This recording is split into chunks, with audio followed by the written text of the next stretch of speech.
Hey there. Today we are going to be talking about writing arguments. I've noticed many of you are not quite understanding what it means when the question or the prompt says to support your claim using evidence from the texts. Many of you are writing your opinions or your arguments, but you're not telling me anything about why you feel that way based on any evidence that was included in the reading. So today we're going to talk a little bit about that in hopes that that will help you the next time you go to write an essay or a short answer where it asks you to support with evidence. Here's our situation. Because I said so. Imagine you're buying a skateboard. Your mom says you have to buy a helmet too. You ask, why? And she answers, because I said so. Not happy, you point out that none of your friends wear helmets. Evaluate the reasons she gives you for insisting you buy one. So we're going to look here at a list of arguments that your mom made, and we're going to judge them based on, fair enough, or it's not so-so, or 3, not good. This is not a good reason. First one is statistics show that as a beginner, you're 3 times more likely to get hurt than an experienced skater is. A helmet will protect your head if or when you fall. Fair enough. I think that's a fair enough argument. People will think I'm a terrible mother if I don't make you wear a helmet. Well, your mom said that. Do you really think that's a good argument? No. Really, that's just her opinion. The most serious injuries associated with skateboarding are head injuries that can cause permanent damage or even death. That sounds like a pretty good argument right there. The next one is wearing a helmet will make you feel safe and give you the confidence to develop skills and attempt more difficult moves. What do you think, so-so or fair enough? I think it sounds pretty fair enough. And lastly, head injuries can require expensive medical care, and we don't have a lot of money, so we should buy a helmet to avoid those costs. I'd give that a so-so. Now, let's check and see if we're right. Look at that, we are. We have evaluated the arguments based on how strong we thought they were. You can do that while you're reading. Okay, what is support? Support is material that is used to prove a claim or a counterclaim. A counterclaim is also known as a counterargument, or basically the opposing side. In an argument, support usually consists of reasons and evidence. Explore the graphic organizer to see how support works in a well-constructed argument. So here we have a graphic organizer. At the top is our claim, which is basically what the whole thing's about. The claim below is valid, but a claim alone is not enough. You must provide reasons and evidence to support a claim, or readers will be left asking why. So the claim before was that your mom claimed that you should be buying a helmet or wearing a helmet when you skateboard. In this example, the claim is magazines should stop retouching their photos of fashion models. Let's look at a reason. A reason is a statement that explains to the readers why they should believe your claim. Reasons are often connected to the claim with the word because or other cause and effects transition words such as this is why, and so, for this reason, and consequently. Those are all transition words for a cause and effect relationship. The example here is magazines should stop retouching their photos of fashion models. The first reason given, magazines should stop retouching their photos of fashion models because these photos are giving us unrealistic ideas about beauty. Now, let's see if we can find what evidence they have to support that reason. Their first evidence says, thanks to digital editing software, people always have six-pack abs, bulging muscles, and tiny waists. Everyone's hair is always perfect. Okay, that's their first evidence. Let's see what the second evidence is.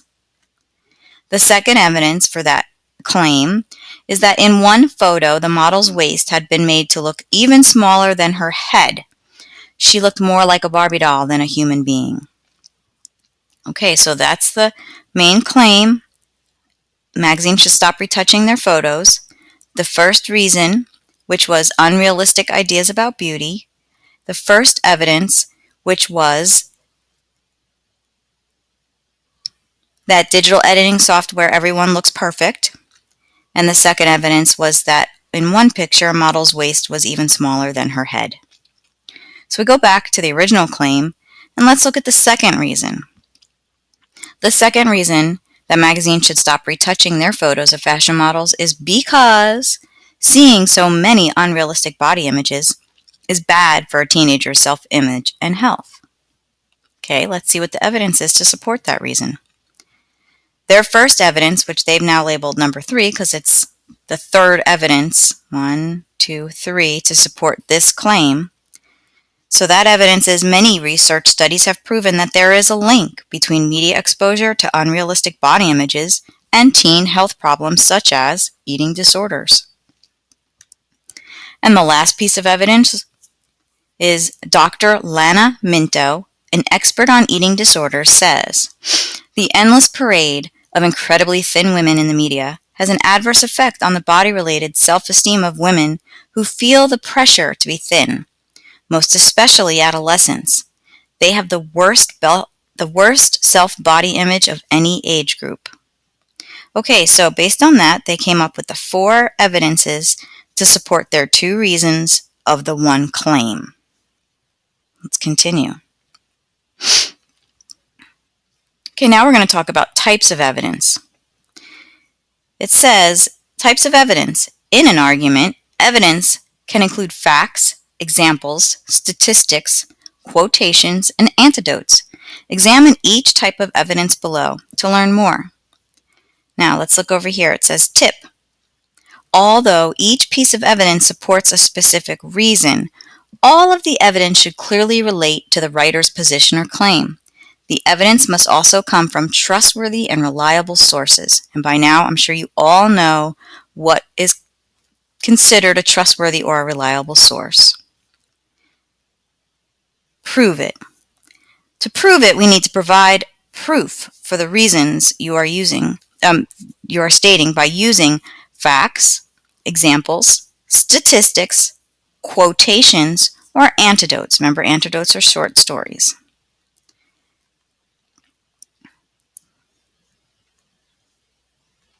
Okay, how do we get rid of that? Close that. Close that. Facts are statements that can be proven. Fact. The American Medical Association has suggested that advertisers avoid changing photographs in a way that show unrealistic body images. Okay, that is a fact. We could go back to the American Medical Association and look that up.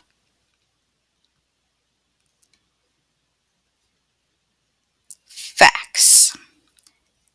Oh, we just discussed that one, sorry. Okay, the next one is examples. Examples show a particular case that represents the idea in question.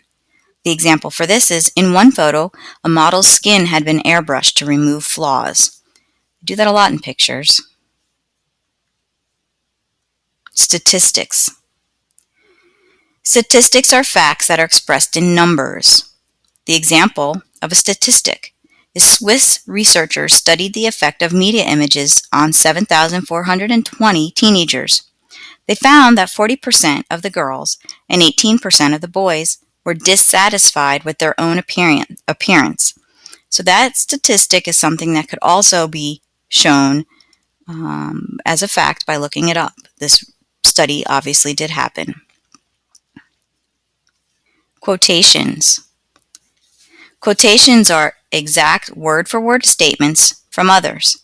Quotations from experts on the topic provide strong, reliable evidence. Here's an example of a quotation.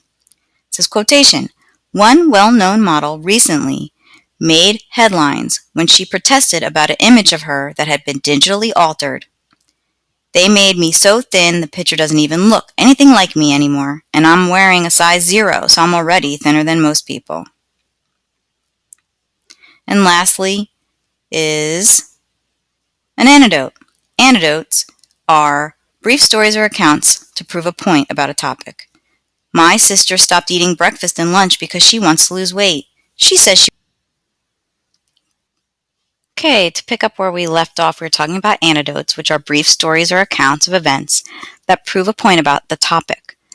An example of an anecdote: my sister stopped eating breakfast and lunch because she wants to lose weight. She says she won't stop until she can tie a bandana around her waist like a model she saw in a magazine.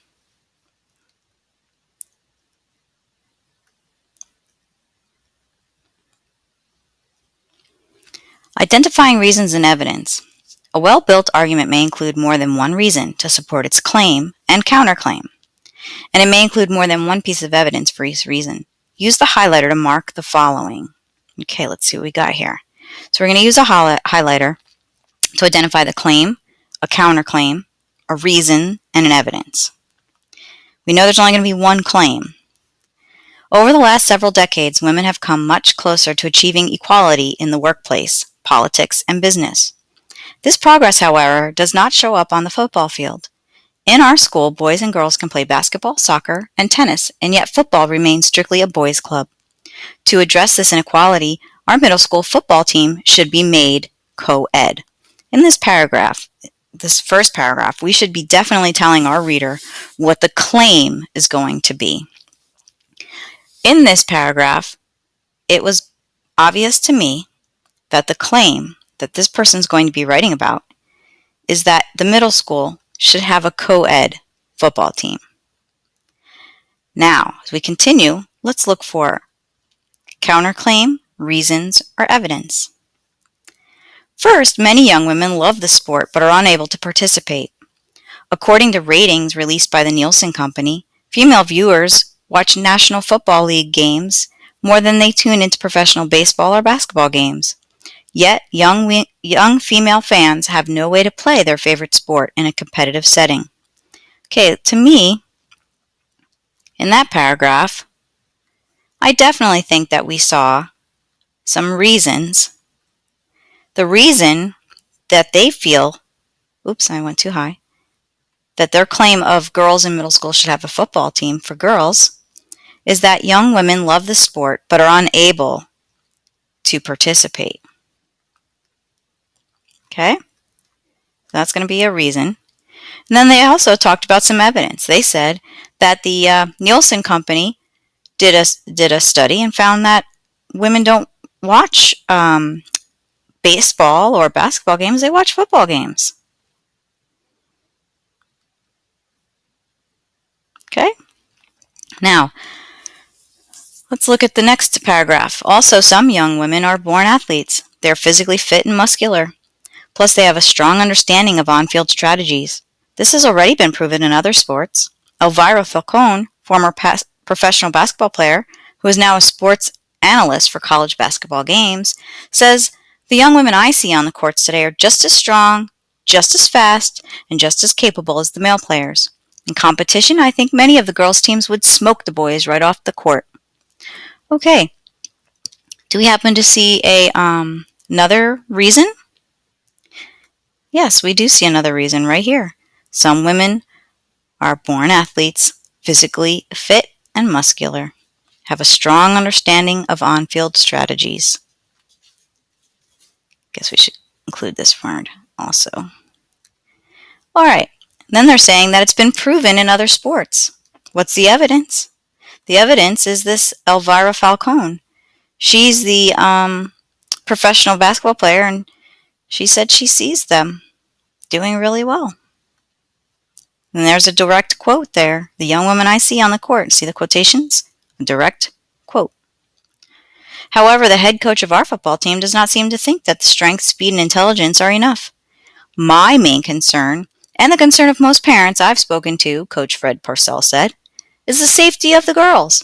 Obviously, football is a very rough, very physical contact sport. Most girls have naturally smaller physiques than the boys on our team and the teams we play. The chance for girls to be injured is too high a risk to take." So right there, we see a counterclaim. What color was the counterclaim? Pink. So we're going to take pink, and we're going to say that the counterclaim is that the chance, the hold on a second. Okay. So his main concern is for safety, and that's basically the evidence that he's saying. It's a quote. Actually, let's make this whole thing. And the reason that he's saying that is he doesn't seem to think that strength, speed, and intelligence are enough. While coaches' concerns are understandable, they are unfair. The risk of injury is the main reason to keep girls off the team, then boys should not play either. Last year, senior quarterback Kenny Johnson had his leg broken and needed 2 surgeries. Defensive end Paulie Josephs and Ivan Blackstone each suffered concussions and were out of the rest of the season. Yes, football is a rough sport, but boys are just as likely to be seriously injured as girls. That's our counterclaim, in my opinion. Okay? So let's see what we find out when we check the answers. Over the last several decades. Okay, here we go. So the yellow is the claim, so we were right. Then we have our first piece of reason. Then the blue is our evidence. We have another reason and more evidence to support that reason. And then we have a counterclaim. Okay, which I did not select the correct counterclaim. The counterclaim, if risk of injury is the main reason to keep girls off the team, then boys should not play either. And then the counterclaim's evidence is that last year the senior and the other people got hurt, and then the support for that, or the reason, is that football is a rough sport, but boys are just as likely to be seriously injured as girls. So if you notice, I made mistakes myself. Okay, so don't feel bad if you make mistakes. Everybody makes mistakes. It's part of being a human. But this is what I mean when I or another teacher asks for you to support your answer using evidence from the text. It means you go back and you find evidence and you put that into your answer. Hopefully this clarified what it means to cite evidence. You do need to make sure that you're doing that every time you're asked to do that in a question. All right, well, have a great day, and I'll see you on the next video.